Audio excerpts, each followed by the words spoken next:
It's October 2001.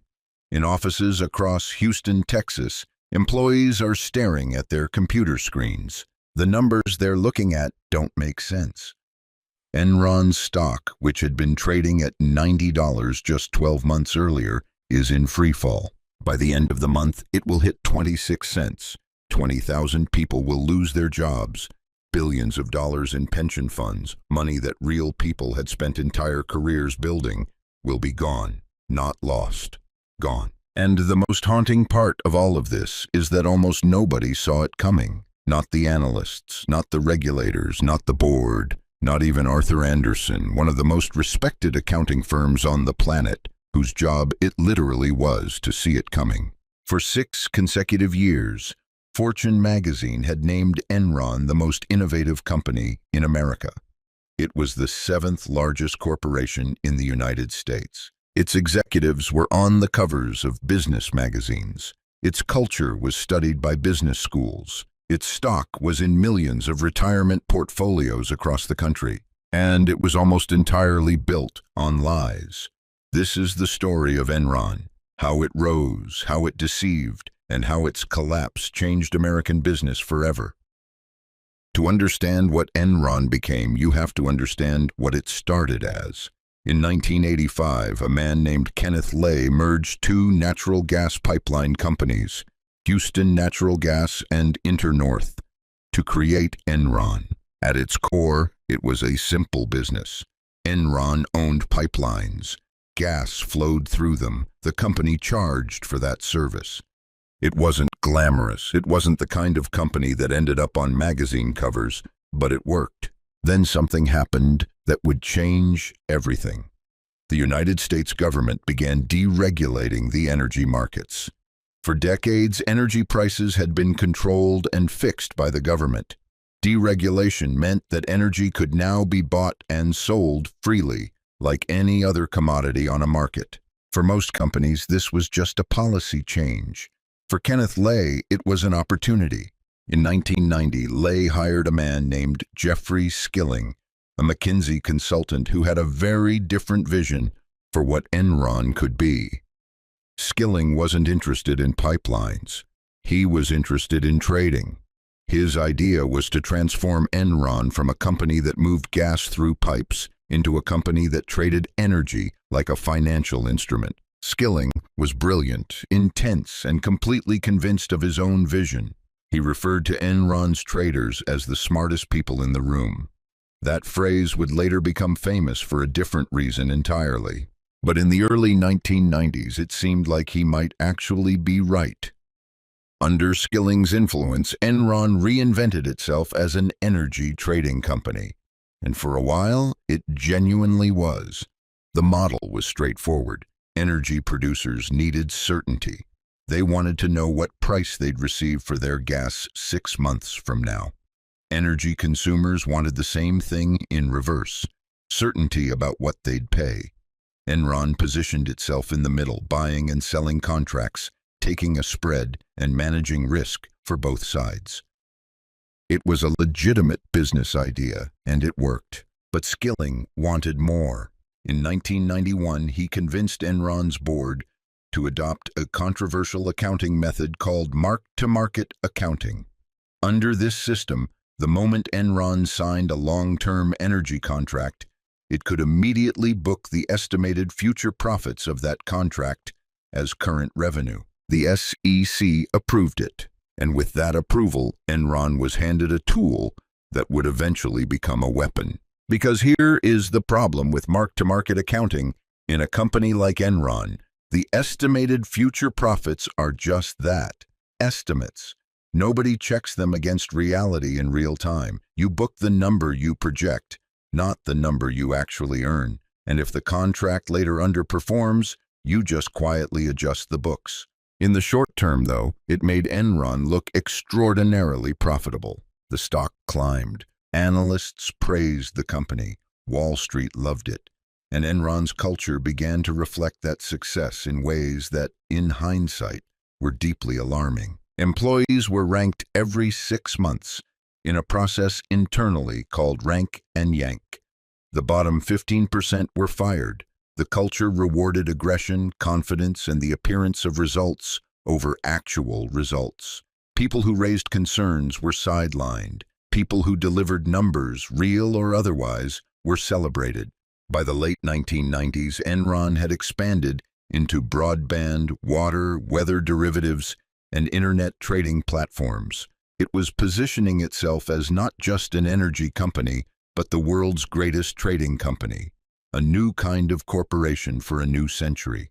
Fortune named it the most innovative company in America for 6 years in a row. The stock peaked at $90.75 in August of 2000. And behind all of it, a carefully constructed financial fiction was quietly being built. The architect of Enron's fraud was a man named Andrew Fastow.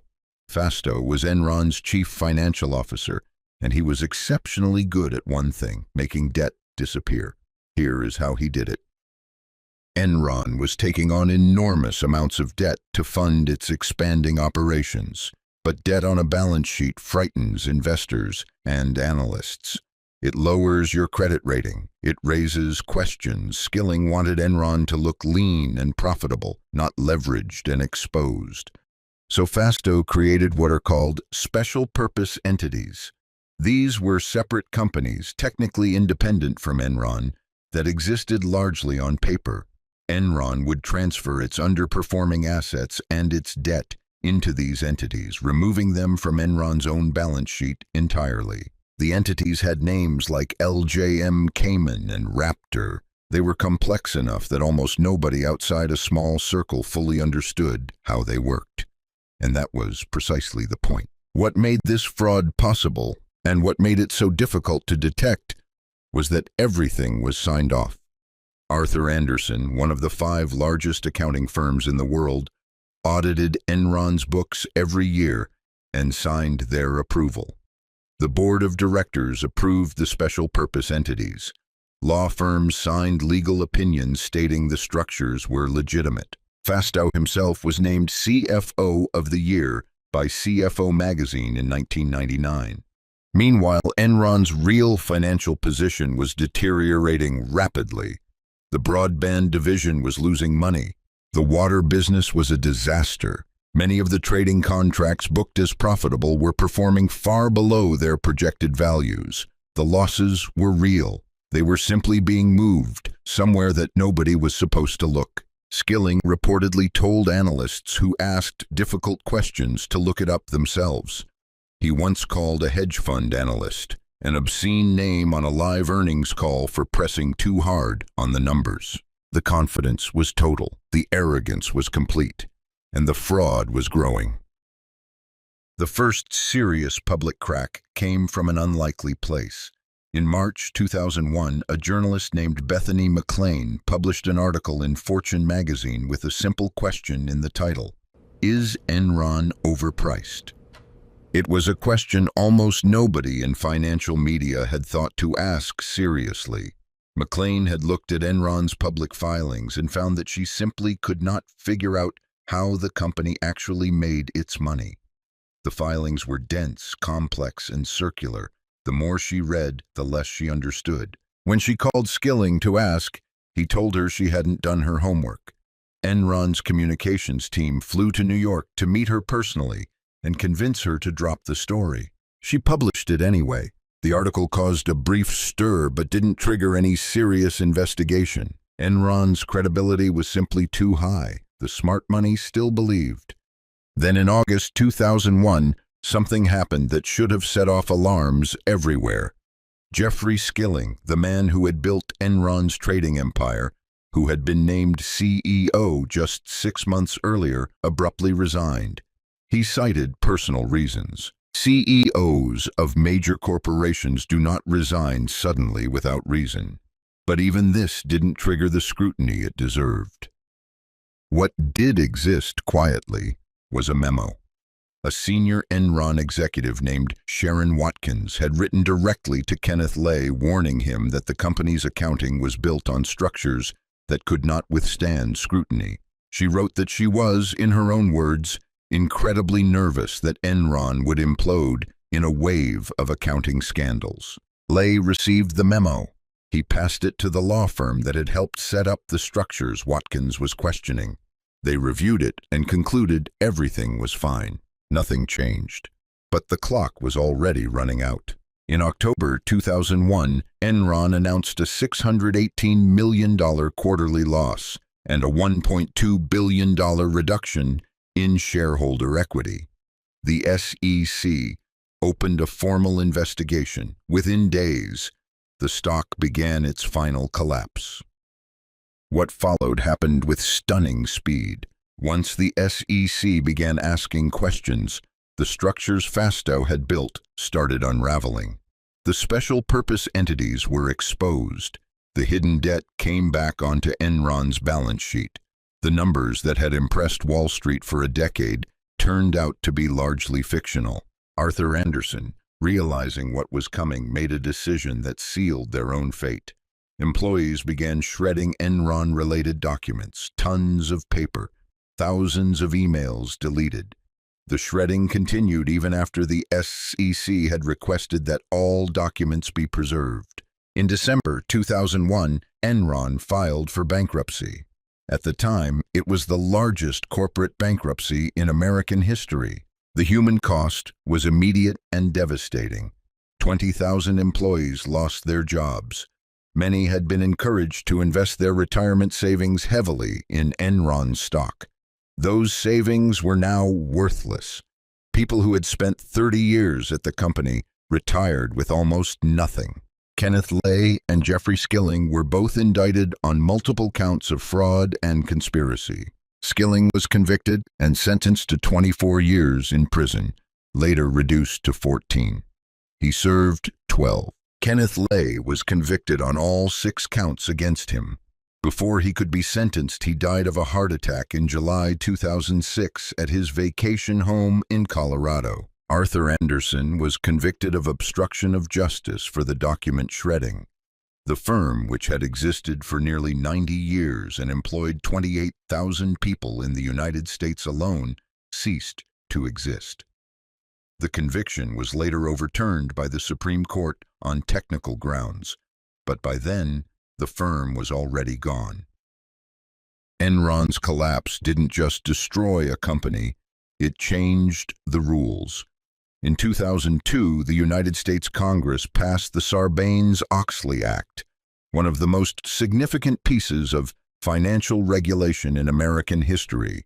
It required CEOs and CFOs to personally certify the accuracy of financial statements. It introduced strict new rules for auditors. It created serious criminal penalties for corporate fraud. The system that had allowed Enron to operate was genuinely reformed, at least in part. But the deeper question that Enron raises is harder to answer with a piece of legislation. How does a fraud of this scale happen in plain sight? How do analysts, auditors, regulators, journalists, and board members all miss it, or choose not to see it? Part of the answer is complexity. Enron's structures were genuinely difficult to understand. Fastow built them that way deliberately. But part of the answer is simpler and more uncomfortable. When a company's stock is rising, when the executives are confident, when the numbers look good on the surface, there is an enormous social pressure not to ask the difficult question. The person who asks is the one who sounds paranoid, the one who doesn't understand, the one who is missing the bigger picture. Bethany McLean asked the question. Sherron Watkins raised the alarm internally. Both were dismissed. This is not unique to Enron. It is a pattern that appears in almost every major corporate fraud in history. The information is often there. The will to act on it is not. Enron, at its peak, employed some of the smartest people in American business. It had access to the best lawyers, the best accountants, the best consultants, and it still collapsed into one of the most catastrophic frauds the country had ever seen. The lesson is not that the system failed. The lesson is that the system was the fraud. The confidence, the credibility, the institutional approval, all of it was the mechanism by which the lie survived. That's the thing about Enron that still unsettles people decades later. It wasn't a gang of obvious criminals operating in the shadows. It was a company that everyone admired, operating in full view, doing something that almost nobody was willing to call what it was, until it was too late to matter. My name is Trish, and you've been watching THD Files. I'll see you again soon for the next one. Cheers.